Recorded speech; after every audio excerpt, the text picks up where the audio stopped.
so many ideas going on in this project, but it's just the start. Good design is all about creating that moment of bliss. This is really also the hospitality and the tourism of tomorrow. This is what we want to show. We have created something which blends into the environment, and the house itself is basically seamless. Imagine you were able to just teletransport. You are on your own island in the center of Amsterdam. I think you have to go there to believe it.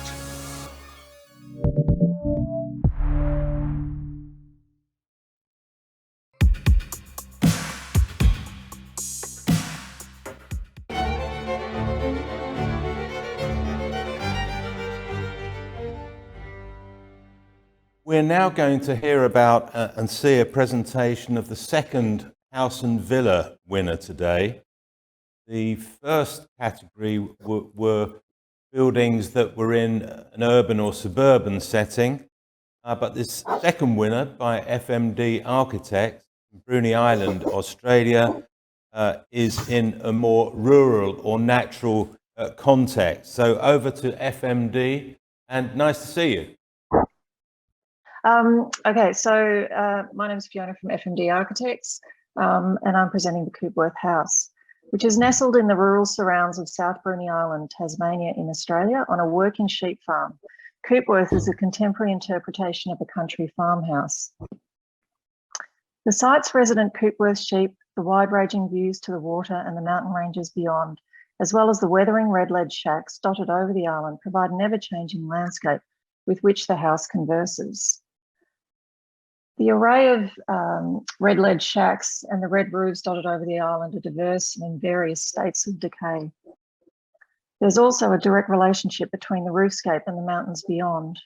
The house location in the paddock was orientated towards the northwest to capture long views towards Little Taylor's Bay and maximise passive solar gain. Approaching the site through the paddock, you pass the sheds, which you see on the right-hand side of the image, containing the water tanks and the solar array for this off-grid house and farm, and the septic fields on the north side of the road. In the septic fields, charred timber sculptures by Robbie Wirramunda provide an arresting introduction to the site, while protecting the septic field from farm machinery, reiterating the balance between the pragmatic and poetic within the landscape. The footprint of the house is consciously constrained to maximise arable land for the sheep, yet maintains generosity in its thoughtful internal arrangements. The space needs to accommodate two principal occupants, but can be opened up to host family and friends through creative interpretations of the Australian veranda sleepouts and caravan bunk beds without the added floor area of multiple bedrooms. An attic-like mezzanine serves as the home office for the two occupants and a guest bedroom. The house's lightweight construction eased transportation of building supplies to the remote site, which is only accessible via ferry, while local trades were called upon to reduce travel and build ties with the local community. Colorbond cladding provided a simple, cost-effective cladding, while its terrain colour continually changes in the ever-changing light and weather, while referencing the red-lead shacks and the terracotta-coloured earth base on which it sits. Concealed ventilation panels allow fixed windows to be unencumbered with hardware to maximise views. So you can see a few of those sort of partially opened on the dormer windows and on the western elevation that you can see on the left. The northern elevation establishes a rhythm of window niches capturing the view. Frameless windows are pushed to the edge of the floor plate to embrace wild winds and rains rather than trying to shelter from them. Gutters are transferred in ground, allowing the water to run off from the roof and cascade onto the windows, at once immersed in the beauty and brutality of the weather and well protected from it. At the southernmost end, after which is Antarctica, the climate can vary from still and serene to cold and harsh with strong winds. These North Bay windows are bordered with sunken beds, a creative interpretation of veranda sleepouts. These window bays also act as an internal eave, absorbing the sun's heat and radiation in summer, but allowing the winter sun to penetrate the exposed slab. These daybeds continue along the length of the house into the bedroom, allowing 180-degree views of the paddock and beyond. With the windows pushed to the edge of the floor plate, the occupant is at one with the external landscape and the resident sheep. The rhythmic bay windows frame unique aspects of the bay view. And the space-saving store bed references caravan-style bunk beds with the curtain offering privacy to the young occupants without the extra area required for a dedicated bedroom. And this space is particularly popular with the grandkids, and there's usually, you know, 1 or 2 or 3 who try and sort of sleep in there. A dramatic ceiling lined with wool from the Coopworth sheep defines the dining space. Sealed with clear polycarbonate corrugated sheeting, the wool adds to the thermal performance while celebrating the agricultural connections as the abstract wool fresco. And on the left there is our client, Arthur, madly cleaning, literally on the day we were jamming the wool up into that ceiling. We realised we need a lot more wool, so he was down at the wool sheds cleaning some more for us. The kitchen has been made from reclaimed timber from the client's family farm, which he had stored for decades while waiting for the right project.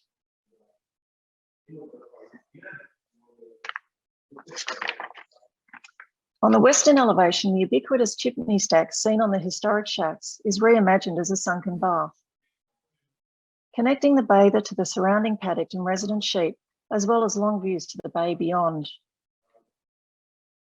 The chimney bricks line the interior of the ensuite as a robust, low-maintenance lining.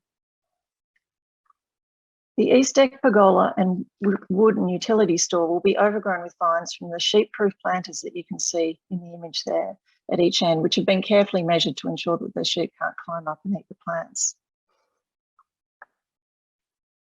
The store and planters establish the gateway to the house. The broad side deck encourages outdoor dwelling without obstructing views from the interior. The sliding panel that you see on the left of the image closes off the rear entry from curious sheep when the owners are away. The rear entry is the hard-working entry to the house with access to the boot room, to the laundry and kitchen after cleaning off in the outdoor shower. There's some hanging racks in the laundry. Another aspect of the complexities of the building of the house was not only the remoteness, but the fact that Tasmania completely shut out other states during the entire construction period due to COVID, meaning we managed to administer the project remotely via Zoom and FaceTime with the clients and the builder on site. The dedication of all parties ensured the level of detail was meticulously crafted and maintained, and design intentions maintained throughout the build. The relationships that we built were as strong as if we were there on site. Diverse spaces, lofty, snug, private, shared, allow the client to occupy areas to best suit their needs. The home office was actually reworked during construction to accommodate a more permanent arrangement. The lockdowns during COVID allowed the owners to learn to adapt to working remotely from the farm rather than commuting to their day jobs in Melbourne. Initially, this roof actually only had the skylight on the right, but the dormer was added during this construction process to allow both occupants southern aspects from this shared desk and clearly define their two areas along the bench. Coopworth is a simple, compact farmhouse with local and vernacular connections, which responds to the ever-changing landscape it occupies. Thank you. Thank you very much. What a lovely project. Let's kick off with a question or a comment from Nuno. Indeed, it's a very beautiful project, especially the facade that you showed last with the big glass panels. I think it's quite beautiful. Also, very craftily built. And from what I understand, it was not easy because it's all the distance now and the location. It is difficult to ask questions because I also don't know much about what is vernacular architecture in Australia. What is the type of housing that is there? I don't know. One of the questions you always have when you make a private house is what was the relationship with the client? You know, is that house made specifically for the client? You know, is there elements on the house that will only cater for that specific person? Absolutely. This is actually, I've got to know this client very well over 20 years. This is the third house that we've done for them, actually. And so there was a lot of conversations about what they wanted in the house. So things like the bath that is a chimney stack, That was Pam wanting to have a bath in the paddock, but the climate there is so harsh that we decided, we said, well, let's enclose it. And then there were strong references then to the old shacks on the site, which we then transferred into this sort of a chimney stack that is actually a bath. Same with the sunken day beds and the little caravan bed.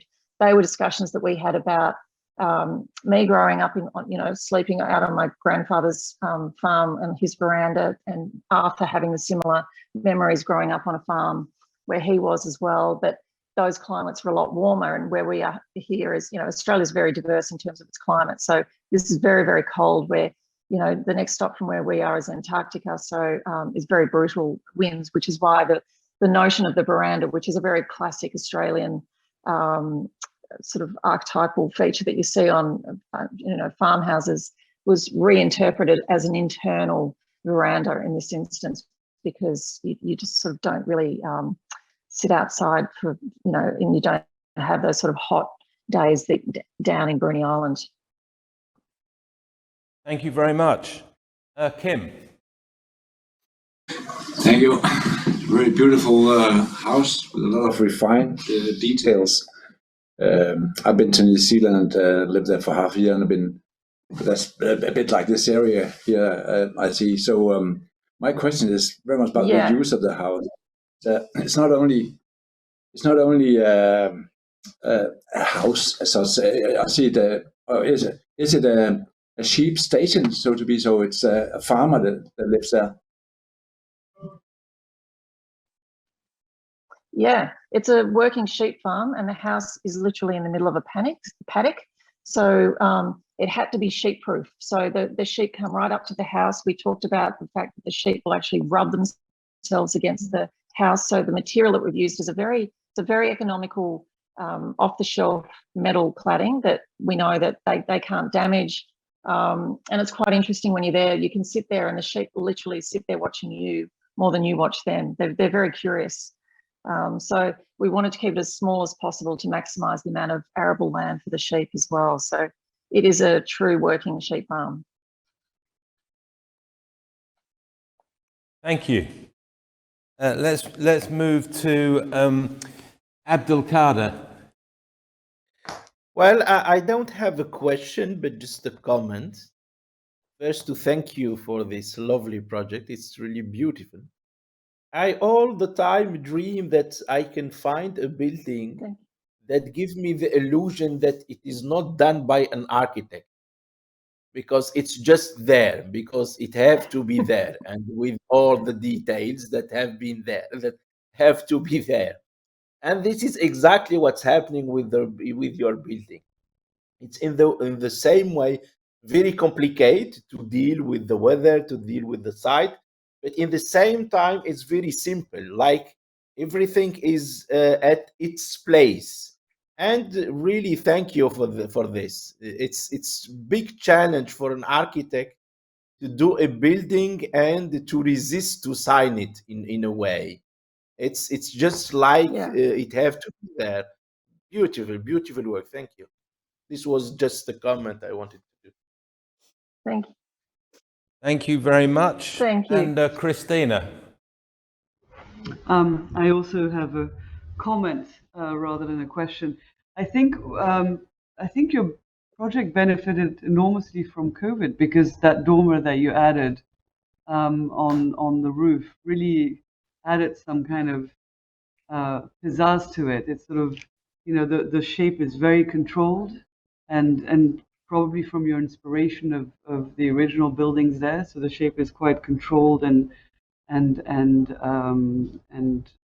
pragmatic, and then you've got this thing sort of whizzing up at the top, which I thought was playful and wonderful. And then on the comment of this controlled building, I felt initially when you started the presentation thinking that why is this building so controlled in such a vast environment, and why is it so sort of tight, and even the outdoor patio, which is slightly elevated, why isn't it sort of really drawing in the exteriors? And then you started showing the interior views and what it does, and there it's really when I understood the building, because it really it's like the landscape and the sheep, and the color of the landscape and the color of the interiors and the color of the sheep all merge together, and it suddenly makes complete sense.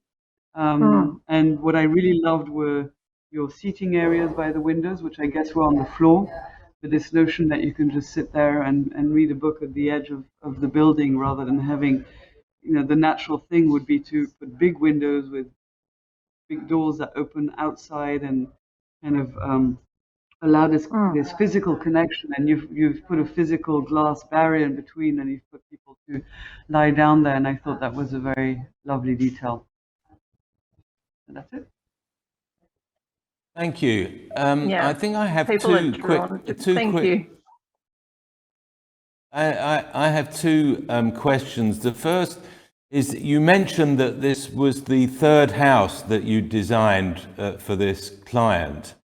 And I wonder what the difference is about this one compared to the other two. I mean, to what extent was this did you start from zero?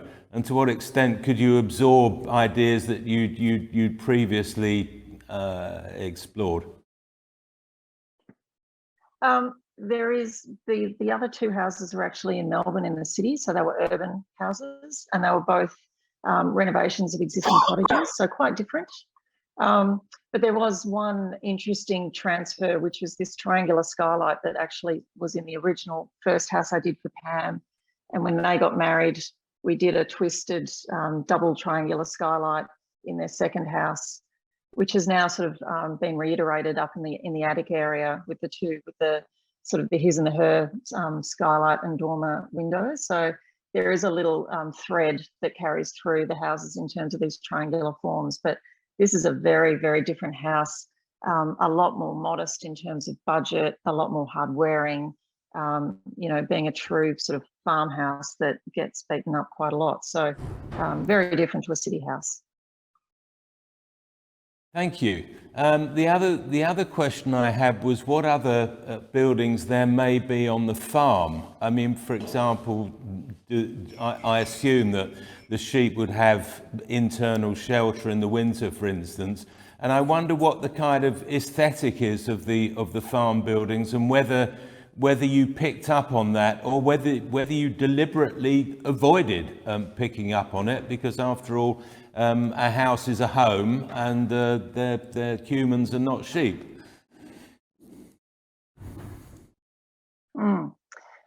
Actually, no, we don't in Australia stable the sheep. They're outdoors the whole time. And it's interesting, okay. I'm here in Rome now going to a client to design stables for them, so I've got to learn about stables. So no, they're just outdoors continually. So there is other sheds that were already on the site, which are sort of off-the-shelf, prefabricated, run-of-the-mill sheds, which have all the working farm machinery. But we haven't taken any cues from that. We've really taken the cues from the little shacks that are dotted over the island, which was sort of the original kind of forms of accommodation that people still use today. So creating a sense of place on the broader scale, and not just on the specific site itself. So connecting it to the broader site scale of Bruny Island. So the final quick one is when you think about designing in an urban context or a rural context, is it possible to say which is more difficult and or which you enjoy more?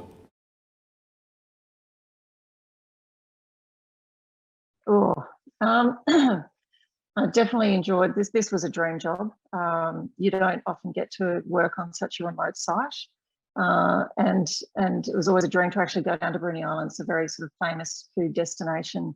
And there's some incredible houses down here, one of which, one with John Wardle Architects, he won it 10 years ago with the house that he did for himself down there. So it's a bit of an architectural mecca as well for Australian architects. So it was very, really privileged to do this job. And I can't say that I love one more than the other. I think they're both different. And every job that we do is such a specific response to the client and the site and the history on that site. Well, it was a lovely presentation, lovely project, and thank you so much for your time today. Thank you.